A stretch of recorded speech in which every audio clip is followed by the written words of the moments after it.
दोस्तों, क्या आपने कभी महसूस किया है कि जो व्यक्ति भगवान की सबसे ज़्यादा पूजा करता है वही सबसे ज़्यादा परेशान क्यों दिखता है, और जो लोग भगवान को याद भी नहीं करते, न पूजा न पाठ, वो लोग कभी कभी बहुत खुश दिखाई देते हैं। तो सवाल उठता है, क्या सच में भगवान अपने भक्तों को ही दुख देते हैं, या फिर इस रहस्य के पीछे कोई ऐसी सच्चाई छिपी है जिसे बहुत कम लोग समझ पाते हैं। आज की कहानी शायद आपके जीवन का नज़रिया बदल दे। एक छोटा सा गांव था। उस गांव में एक व्यक्ति रहता था, नाम था मोहन।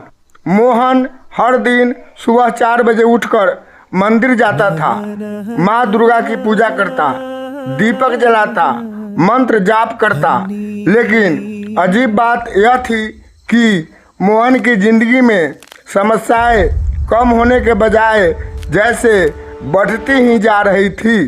कभी पैसे की कमी, कभी काम में नुकसान, कभी लोगों का अपमान, और एक दिन उसके ही पड़ोस में रहने वाला रमेश, जो दिन रात शराब पीता था, भगवान का नाम तक नहीं लेता था, उसका नया घर बन गया, नई गाड़ी भी आ गई।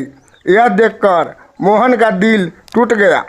उस रात मोहन मंदिर गया और माँ दुर्गा की मूर्ति के सामने बैठकर बोला, माँ, मैं रोज़ आपकी पूजा करता हूँ, फिर भी मेरी ज़िंदगी में इतना संघर्ष क्यों है, और जो लोग आपका नाम तक नहीं लेते उनकी ज़िंदगी इतनी आसान क्यों है। मोहन की आंखों से आंसू बह रहे थे। उसे लगा शायद उसकी पूजा का कोई अर्थ ही नहीं है। लेकिन उसी रात कुछ ऐसा हुआ जिसने उसकी सोच हमेशा के लिए बदल दी। मोहन को उस रात एक सपना आया। सपने में एक साधु उसके सामने खड़े थे।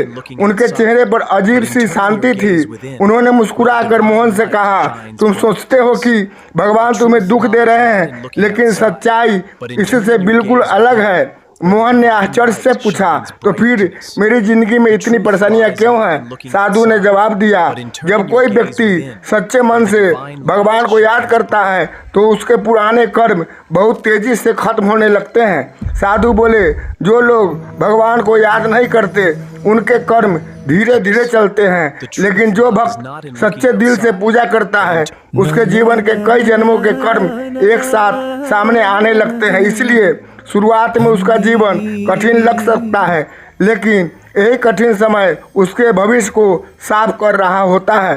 साधु ने मोहन से एक और बात कही, कृपा हमेशा पैसे के रूप में नहीं आती। अगर तुम्हारा शरीर स्वस्थ है, तुम्हारा परिवार तुम्हारे साथ है, घर में भोजन की कमी नहीं है, तो समझ लो भगवान की कृपा तुम्हारे ऊपर पहले से ही है। मोहन चुप हो गया। उसे पहली बार एहसास हुआ कि वह जिन चीज़ों को दुख समझ रहा था शायद वही उसकी मुक्ति का रास्ता थी।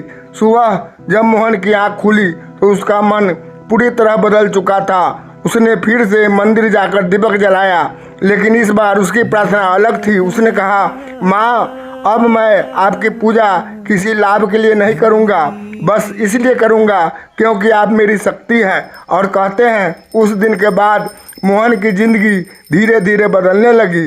दोस्तों, भगवान की पूजा करने वाला व्यक्ति कभी गरीब नहीं होता, क्योंकि उसके पास सबसे बड़ी संपत्ति होती है भगवान का आशीर्वाद। इसलिए अगर आपकी ज़िंदगी में भी कठिन समय चल रहा है तो समझ लीजिए शायद भगवान आपके रास्ते साफ कर रहे हैं। और याद रखिए, दुख अस्थायी होता है, लेकिन विश्वास हमेशा अस्थायी होता है। थैंक यू, धन्यवाद।